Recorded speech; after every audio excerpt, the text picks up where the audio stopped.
Good evening, everybody. It's Charlie, and welcome back to another video on the Chatting Leeds YouTube channel. Hope everyone's doing all right today, as always. Hope you've all had an amazing week so far.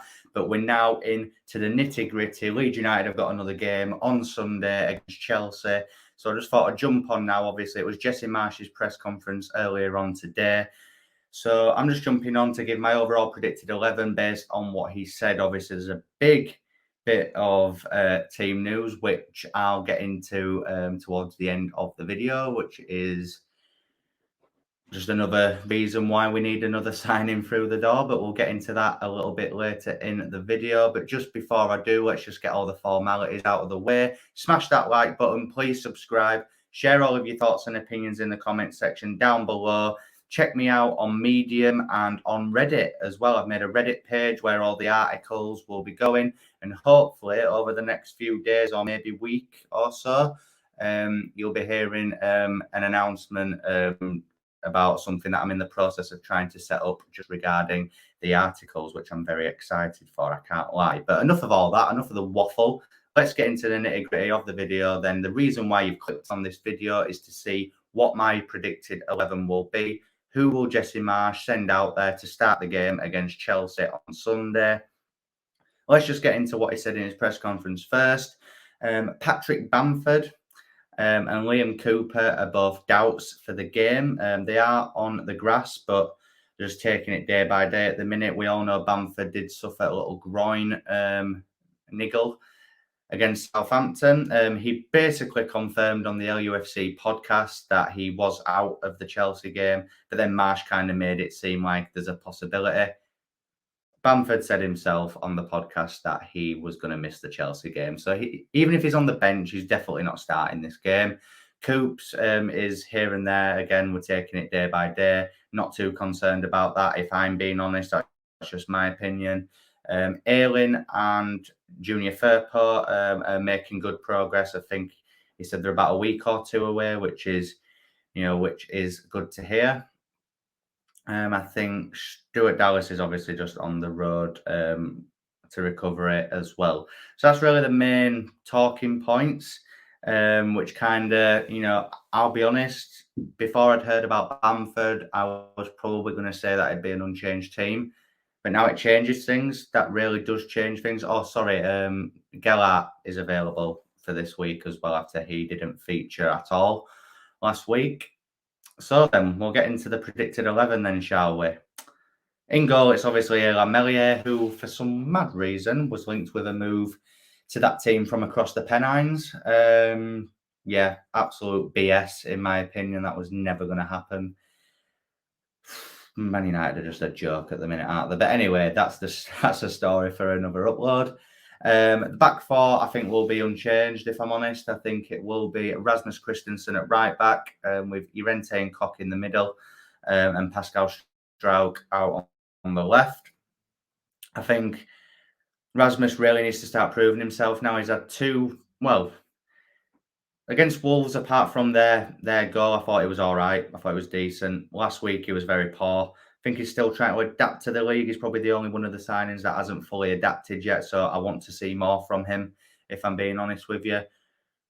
Koch and Rente, I think, have both been sound in the opening two games. Obviously, I would prefer it to be Koch and Struijk, but obviously Struijk's having to occupy the left-back position. Pascal Struijk is actually the top of the Premier League in terms of tackles won, with 15, which is good for him personally. I do think he's done all right at left back. There's just certain aspects to his game that just doesn't suit being a left back. But, hopefully, I say hopefully, once Firpo's back fit, I think Firpo is going to be the starter. From what Marsh said in his press conference earlier, it doesn't look like a left back will be coming in. I think we're more likely to get a striker, which I'll get onto in a bit. But yeah, obviously, the double pivot in midfield will still be Matt Rocker and Tyler Adams.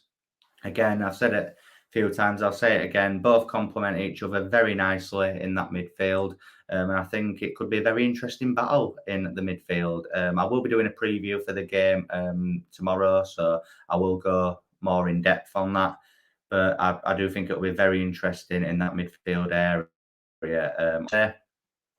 this is where it starts to get a bit interesting for me, where I might have to change it up. I think there's two scenarios that could happen. It will either be the same back three and behind the striker of Aronson on the right, Rodrigo in the 10, and Harrison out on the left with Gellart up front. But I think because Gellart didn't play last week, you could see potentially, I think because we do need a bit more creativity going forward, a 3 in behind the striker of Aronson in the centre, Cine out on one wing, Harrison out on the other, with Rodrigo playing as the number 9. Don't get me wrong, this is not me saying that Rodrigo is the answer, that we don't need a striker. Again, I will get into that in a little second, but Rodrigo at the minute, I'll be honest, I've thrown him into my FPL after the start that he's had. 3 goals in 2 games. I think if you'd have said Rodrigo after 2 games would be the Premier League's top goal scorer, I think everyone would have peed their pants laughing. I think, look, he's still a player that needs to win over quite a big section of the fan base. I'm a bit 50-50 with him. I think he goes really hot and cold. At the minute, he's really hot, obviously. You know, he's scoring goals. But even against Southampton last week, that first half from him was shocking. Like, you know, first touch of a 5-year-old, you know, just losing the ball left, right and centre. But then in the second half, he did play better after he'd scored his 2 goals. I think he is a little bit of a confidence-based player.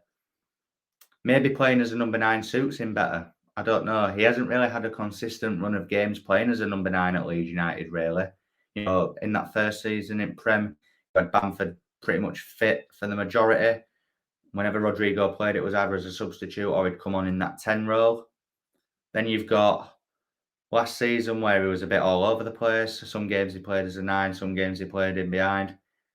Both games this season he has started in behind, but last week at Southampton in the second half, he did play as a number 9 and he scored 2 goals. Again, that's not me saying that Rodrigo is the answer. I just want to put that out there.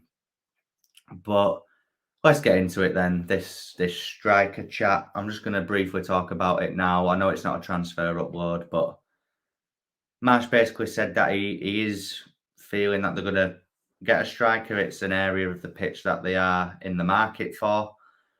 Didn't address any names in particular other than the 18-year-old Italian kid, Willie Gnonto, but according to like Phil Hay, Graham Smith, Adam Pope and such, Marsh doesn't feel like that's going to be one that will be done this summer. It's more of a long-term goal, maybe because he is young and I don't think he'd be a first-team player. Che Adams is a name that I'm seeing a lot in the Leeds United sphere at the minute. I would take him. I think anyone that's turning the nose up at Che Adams needs to give their head a wobble. We finished 17th last season. We're not going to go out there and sign the likes of Haaland and Darwin Núñez. It's just not going to happen, is it? Let's just be brutally honest here.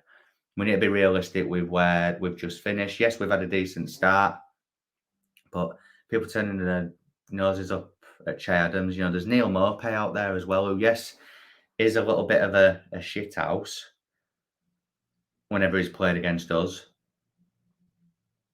And I know his numbers a bit last season, but again, just because a player doesn't work in one team does not mean that he wouldn't work for us.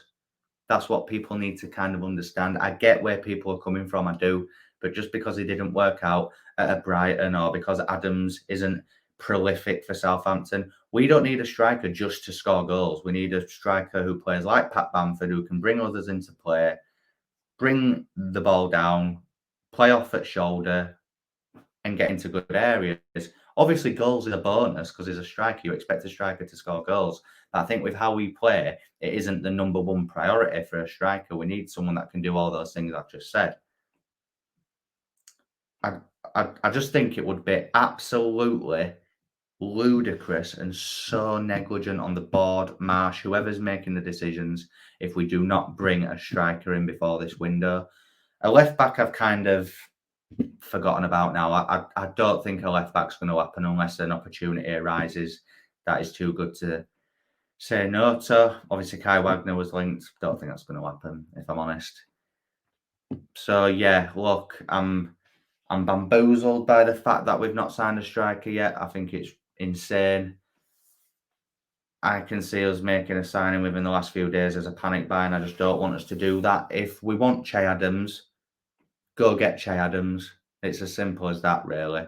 If you want Neil Maupay, go get Neil Maupay. If you want any other number 9 out there, go get him. Get him as soon as possible. You know, because we're going into a game on Sunday against Chelsea where I know I've kind of just said my 11 there, but we could very much, it would not surprise me and probably a lot of Leeds fans in the slightest if we saw Dan James up front. Just would not surprise me at all. I really hope that he at least goes with Rodrigo up front, at least, or at least Gelart. Play you know, when we signed him, he was Spain's number 9, wasn't he, Rodrigo? Play him up front or play Gelart up front. Please do not put Dan James. If you're going to start Dan James, start him out wide. Please start him out wide. Do not start him up front. And that is my rant over, people. I will not rant any longer. I will leave the video there for tonight. Please smash the like button if you've enjoyed it. Please subscribe if you're brand new. We're on that road to 2K now, people. If you could really help me get there, then that would be amazing.